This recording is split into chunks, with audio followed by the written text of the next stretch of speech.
up next. On Your Pittsburgh, live from the Arts Festival. I'm Sarah Arbogast. I'll reveal the cool new things families should not miss at the festival. Are there really chapels on the roof of a downtown building? What's behind that window above the Fort Pitt Tunnel? And I'll go on top of the courthouse dome in Greensburg. Holy cow, Pat. You wanted to know, so we're checking out what's up there. What's gonna happen? You might know him from his TV show or his national tours. We go back to Hampton High School with comedian Steve Byrne. It smells the same. It feels the same. I'm still scared to be here. And if that trail's too dusty, Do you know about the free secret concerts going on around Pittsburgh? We're going to let you in on the secret and tell you how you can attend too. And just in time for summer, we check out a new place where you can eat outside or inside. And the food's so good, it's hard to stop. I may have to lay down for a minute. From KDKA-TV, this is Your Pittsburgh. Hi, everybody, and welcome to Your Pittsburgh. I'm David Highfield. And I'm Susan Koeppen. Hey, you know what we want to do right now? We want to take a live look outside of our studio here in Gateway Center. The Dollar Bank Three Rivers Arts Festival is underway. Yeah, some rain moved through earlier. Things are looking okay outside right now, although it's kind of dark in the skies. But the nice thing about this time of year is the weather changes very rapidly. So if it's rain one moment, you might see sun another moment. And I always think of the Arts Festival as sort of the unofficial start of summer in Pittsburgh. It's going to run through this coming Sunday. And we're going to begin tonight with a guide for families coming down to the festival. There is a lot to do, a lot to see. So Sarah Arbogast has a look at all the stuff that families should not miss. Hey, Sarah.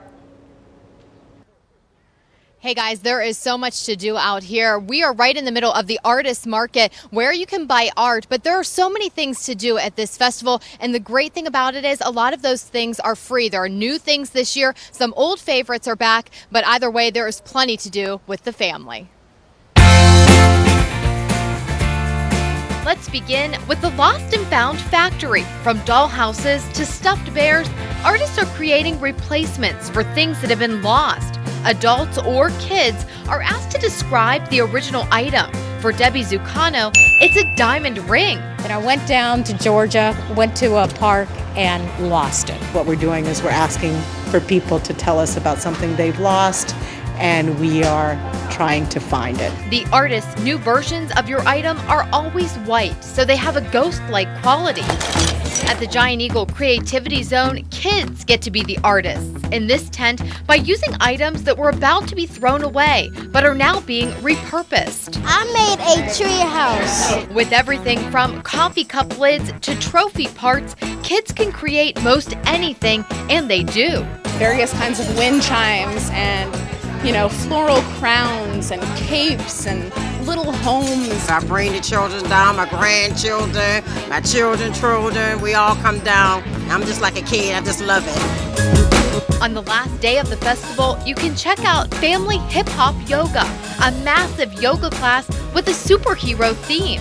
In the artist market, some booths catch a kid's eye, like Russell Fallone's Wooden Toys. Where else can you get a crayon super truck? Finally, kids can captain their own sailboat in the mini marina set up in the fountain outside One Gateway Center. And here's a look at the mini marina right now. It is open every afternoon. Kids actually use long poles to kind of guide the boats all throughout the fountain. And the really good news is this is free, but adults have to sign the boats out for the kids. So a lot of fun out here at the Arts Festival. David and Susan.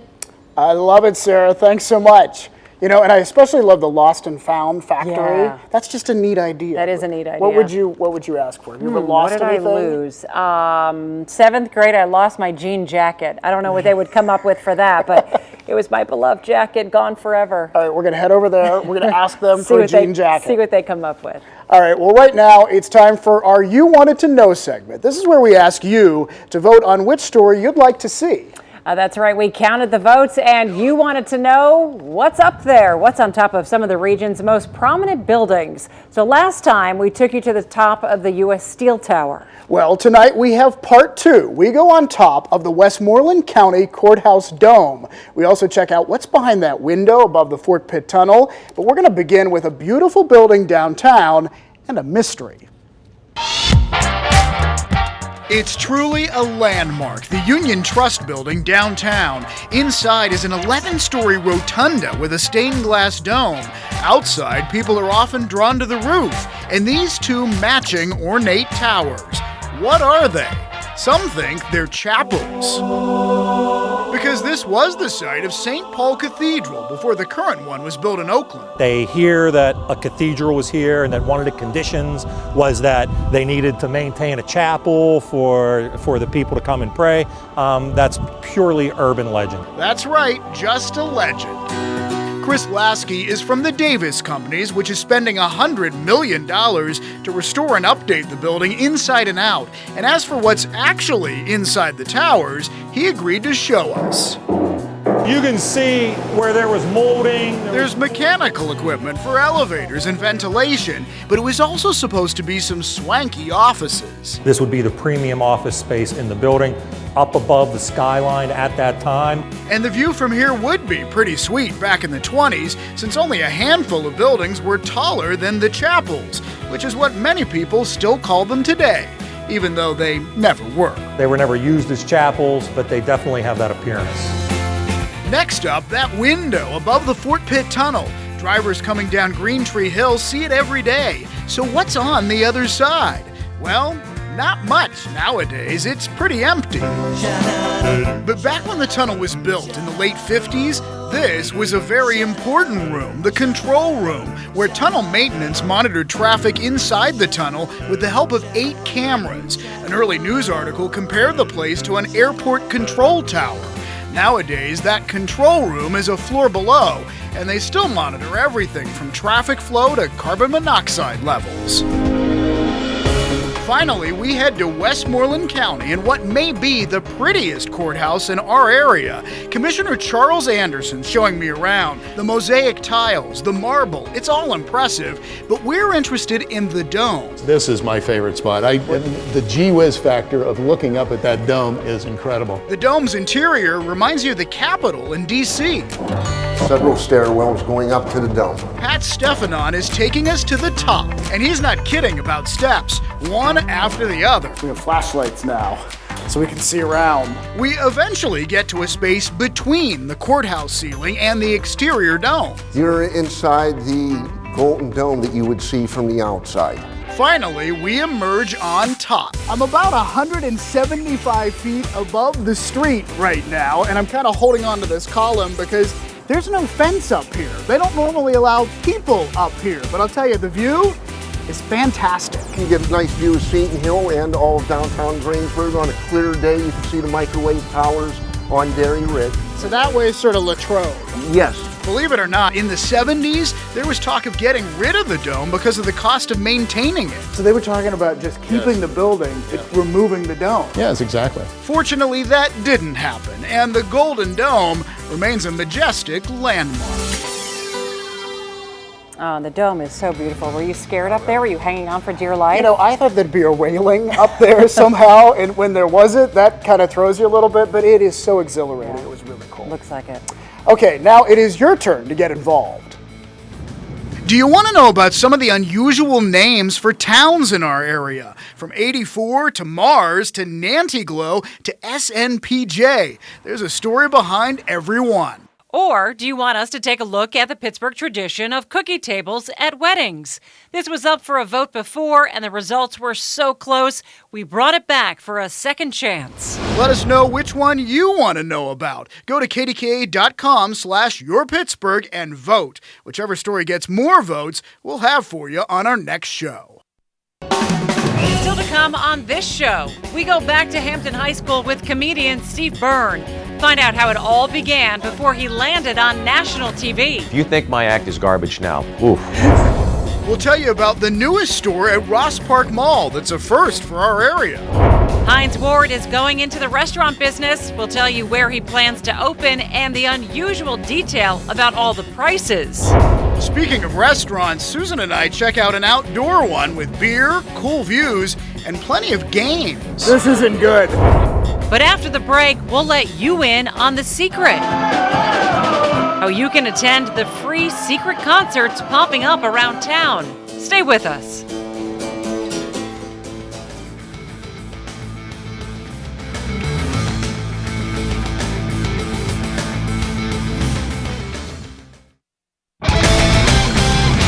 Welcome back to Your Pittsburgh, honored this year with a Mid-Atlantic Emmy Award. And welcome back, everybody. Everyone likes to find out about secrets, and we're about to let you in on one. Yeah, we're talking about free secret concerts that are happening in our area. This has been going on in some other cities, and now it's here in the Burgh, too. Unless you knew the secret, you'd never know what's going on behind these doors. And if that trail's too dusty or if your sedan's too rusty. This is a So Far Sounds concert, held this time in an art studio in Bloomfield. They're super intimate, unique concerts. People who are coming to the shows, they don't know who is playing until they arrive. And you still don't know who's playing next, right? No, I don't. Is that fun? You like? Yeah, it's like a little surprise. People don't even find out where the concerts are until the night before. Some are held in people's living rooms, all are in unique spaces, and it's a chance to hear musicians who are often on their way up. So many in my dreams when I say what I mean. So Far Sounds started in London in 2009. Since then, it's spread to many more cities. The concerts began here last summer. While people can bring beer or wine, this isn't what happens in a bar. That can be fun, but it's also fun to really present, the songs you've worked really hard on to an audience of listeners. And these people are here to listen. Picture taking's allowed. Talking during the songs is not. You can play that slow song and you can hear in the entire song, everybody can hear it, so it's pretty cool. And next month they'll make some more music, perhaps where you least expect it.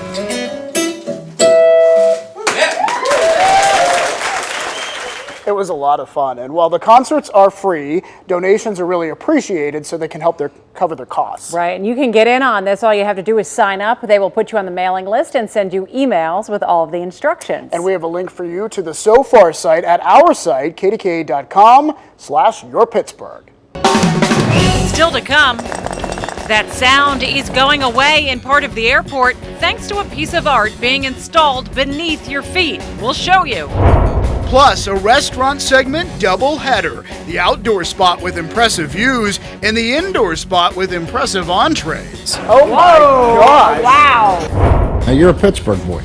I am a Pittsburgh boy. Right after the break, comedian Steve Burns. You've seen him on national TV. We take him back to Hampton High, where he says it all started, apparently despite his hair. I had like mad scientist hair. I didn't know what hair products were. Stay with us. You're watching Your Pittsburgh on KDKA-TV.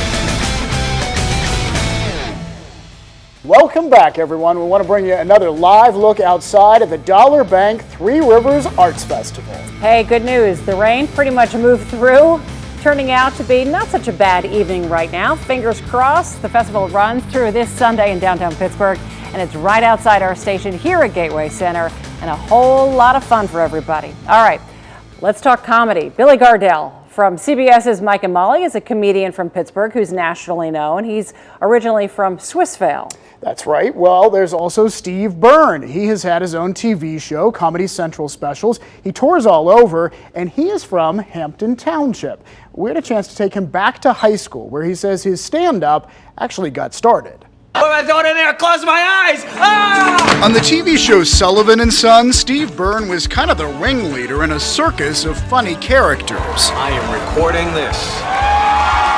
On stage, he's the one who tells the jokes. Honey Boo Boo's mom just got married. All right? You got a shot, girls. And he says it really began back here at Hampton High School. It smells the same. It feels the same. I'm still scared to be here. That's because he wasn't a great student, but he remembers the beginning of something big. They let me perform at the pep rallies and do stand-up, quote unquote, whatever, it was garbage. Pretty much, it was probably horrible. Just the same, he wanted to visit the gym. Oh, this is awesome. Where he delivered those first routines. His professional stand-up career actually started in New York, and his first time on stage left him with no doubts. The minute I tried it, I said, that's what I'm going to do the rest of my life. But one day, his actor friend Vince Vaughn made a suggestion. Vince said, you should write something for yourself. I don't know, your opportunities in Hollywood are very limited being Korean and Irish. I said, you're right, unless they make like a Riverdance Taekwondo movie, I'm probably out of luck. That's how the TV show Sullivan and Son was born. It ran for 3 seasons on TBS. The characters of Steve's Korean mom and Irish dad based on his real-life parents. And the show set in a Pittsburgh bar. Every episode we try in some way to pay homage to Pittsburgh by giving a shout out to a restaurant or throwing in a jag-off here or there, or the Clemente jersey, the Lemieux jersey. Even Randy Bauman and Bill Crawford from WDVE appeared on the show. Oh, sorry, we were looking for Lyle. Get out! So did fellow funny man and Pittsburgh native Billy Gardell, who recently had Steve on the Late Late Show when he guest hosted. Now, you're a Pittsburgh boy. I am a Pittsburgh boy. They talked about Primanti's, which Steve loves to visit when he's in town. He also loves the comics at Ides Entertainment and the Strip. But this was the first time since graduation he's been back to Hampton High. The assistant principal gave him a jersey and asked for that first stand-up experience in the gym. It's a testament to how supportive this community is. And the staff gave me a microphone and just said, go ahead, we'll give you 5 minutes. And I went up in front of the whole crowd, and it was awesome. And I loved seeing the DVE guys on the show. That was really cool. Their acting was fantastic. They were really good. They were good. Yeah. Now, Steve Byrne doesn't have any shows in Pittsburgh scheduled this summer, but he does have some dates later this month in Columbus, Ohio, so not too far away. And you can also watch his latest comedy special, Champion, on Netflix. Okay. The latest on Hines Ward's upcoming restaurants. What could transform an historic old bank vault and a piece of art beneath your feet? Next time you're at the airport, look down. A new floor is being installed on the air side, featuring images of downtown buildings, the Cary blast furnace in Rankin, and other neighborhoods. The floor will also silence the clickety-clack you used to hear as luggage rolled across the old tiles. Work is now underway on 2 restaurants Hines Ward plans to open by the end of the summer in 7 Fields. Table 86 will be where the restaurant Siba used to be. All the prices will end in 86 cents. Next door, he'll open Vines, a casual wine and tapas bar. Howl at the Moon is part concert, part bar. There's live music every night. It opened this spring downtown, the first Pittsburgh location for this national chain. The newest store at Ross Park Mall is also a first for our area. Designer Tory Burch has opened a boutique that sells clothing, handbags, shoes, jewelry, and perfume. It's on the mall's lower level. Speaking of malls, an out-of-town developer will spend $200 million to turn the old Allegheny Center Mall into a campus for high-tech companies. It'll be called Nova Place. A nova is an explosion of bright light from a star. Finally, something else getting a new life, the old bank safe deposit box area in the bottom of the Union Trust building. The company renovating the place wants to turn it into a sophisticated martini or cigar bar. You'd enter through the vault door and could rent boxes to store prized whiskey or bourbon.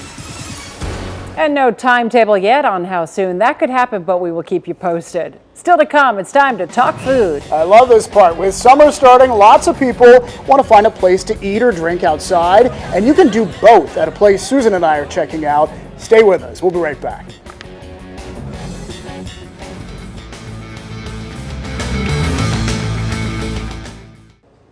Welcome back, everyone. You know, we've been talking about the Arts Festival all this evening, and people especially love the Artist Market, where you can actually buy some of the art, really original stuff. Yeah, and if you are a fan of photos of Pittsburgh, you may want to check out photographer Dave DiCello's booth. He is new to the Arts Festival. He has a big social media following. In fact, we've done a story on his photography, and he is so talented, really captures the beauty of this city. Yeah, he's great. Okay, this is when we visit a cool new restaurant, and tonight we sort of have a double header. 2 places in the same building downtown. Both are in a new hotel, the Hotel Monaco. One of them is on the bottom floor, the other is up on the roof.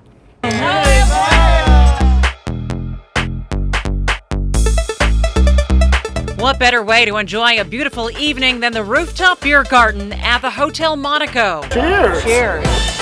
Of course, David and I have to sample something from their extensive list of international brews. That's yummy. And as for the food, It's all German, this fluffy homemade pretzel, and one of David's favorites, a dish that's fun to say. I just like the name of this. What is it called again? Kartoffelpuffer? Kartoffelpuffer. That's potato pancakes served here with apple butter. There's also a great view to take in. This isn't good. And there are games to play. Some table-sized. Let's go your way. My way? Okay. And some much larger ones. Nice. Yes. Next, we move downstairs to the Commoner and order some of the most popular dishes. I get the brick chicken. David gets the very impressive lamb shank. Oh my gosh. Wow. The presentation's so perfect, we have to take pictures. This is so good, I might actually bring some back to the station for Ken Rice. Oh, then again. Maybe not. Dennis Marin is the executive chef. The Commoner is a modern American tavern, so it's United Kingdom influence, so a lot of English, Scottish, Irish influences. Really hearty food, really good for sharing. We share the sticky toffee pudding for dessert, too good to stop eating, even when you're stuffed. I may have to lay down for a minute. And again, it is the Beer Garden and the Commoner at the Hotel Monaco, and we have more information at kdka.com/yourpittsburgh. And the food is so good there, you don't want to leave any behind. So we both left with like take-home bags, and mine was it looked like I had gone grocery shopping. It was that big. It was very impressive. A big shopping bag. Yeah. Well, that's going to do it for this edition of Your Pittsburgh. From all of us here, thanks for watching. We'll see you next time.